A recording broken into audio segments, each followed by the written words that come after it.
Dan akhirnya mereka memilih seekor anak sapi.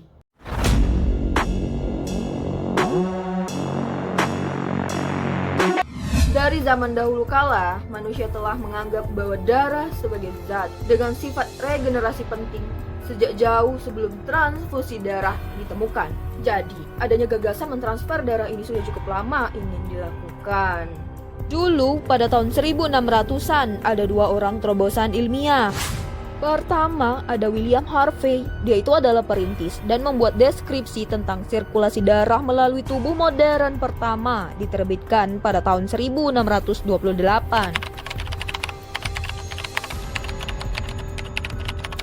Beliau adalah Ibnu Al-Nafis pada tahun 1200-an. Biar gak lupa sejarah ya. Yang kedua yaitu penemuan jarum suntik modern pertama, yaitu Christopher Wren untuk menyuntikkan zat secara intravena pada tahun 1659. Dan tidak mau aku lewatkan, ini adalah penemu pertama sebelum modern jarum suntik, yaitu Abu Al-Qasim Al-Zahrawi pada tahun 1666. Dokter Inggris yang bernama Richard Lower mulai bereksperimen melakukan transfusi pertama kali yang berhasil antar hewan. Nah, tahun berikutnya lagi, pada tanggal 15 Juni 1666, transfusi darah langsung pertama ke manusia dilakukan oleh Dr. Jean Baptiste Denis ketika dia memberi seorang anak laki-laki yang demam 12 ons darah yang diambil dari seekor domba. Nah, sebenarnya orang-orang di sana juga bingung bagaimana anak itu bisa selamat. Ada yang bilang mungkin anak itu bukan sembuh karena darah domba, karena jumlah darahnya itu cuma hanya beberapa ons aja. Berikutnya lagi, Dennis melakukan eksperimen ke tukang daging, namun tidak berhasil dan juga tidak selamat.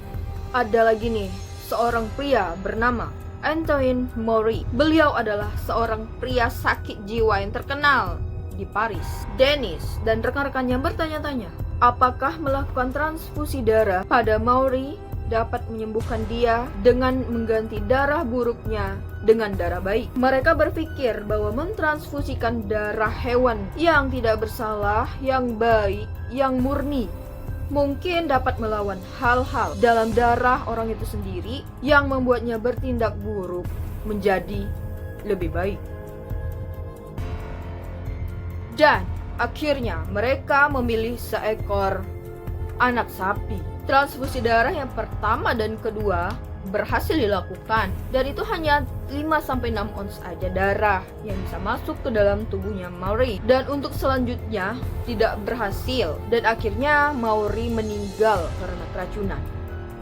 Tahu gak guys, sebelum meninggal, Maury mengalami kondisi yang sangat mengerikan.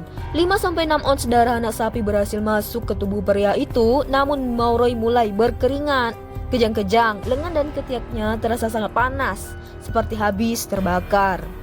Nah, katanya Maury meninggal karena keracunan arsenik, kata ahli bedah.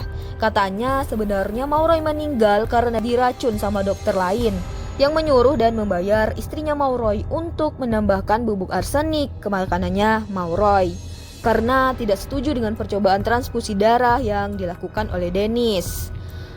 Sebenarnya ini antara tidak setuju atau iri ya guys.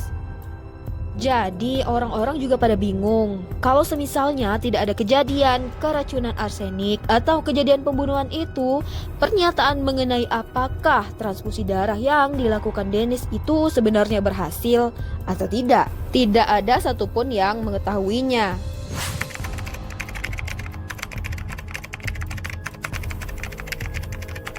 Sampai akhirnya transfusi darah untuk manusia aman dilakukan setelah penemuan golongan darah oleh Karl Landsteiner, di mana dirinya menemukan golongan darah A, B, dan O pada tahun 1901 dan golongan darah AB pada tahun 1902. Mencampur darah dari dua golongan darah yang tidak kompatibel menyebabkan respons imun yang bisa berakibat fatal. Nah, mungkin dari peristiwa sejarah mengerikan itu diketahui bahwa mencampur darah dari dua golongan yang tidak kompatibel, misalnya darah hewan, akan menyebabkan respons kekebalan yang berakibat fatal, bahkan berujung kematian, seperti yang dialami oleh pasien Dennis. Meski kebenaran akan hal itu masih diragukan oleh beberapa pihak. Inilah yang membuat penemuan Karl Landsteiner cukup penting dan mampu menghidupkan kegiatan transfusi darah berjalan sampai sekarang. Nah guys, sebenarnya kita tuh harus berterima kasih loh pada orang-orang zaman dahulu yang membawa wawasan yang untuk kita itu lebih luas. Mudah-mudahan kalian paham atas apa yang aku sampaikan. Dan jika ada pertanyaan ataupun isi dari video aku yang keliru, jangan sungkan-sungkan untuk komen. Terima kasih, semoga kita semua diberi limpahan rezeki, kesehatan, dan keberkahan.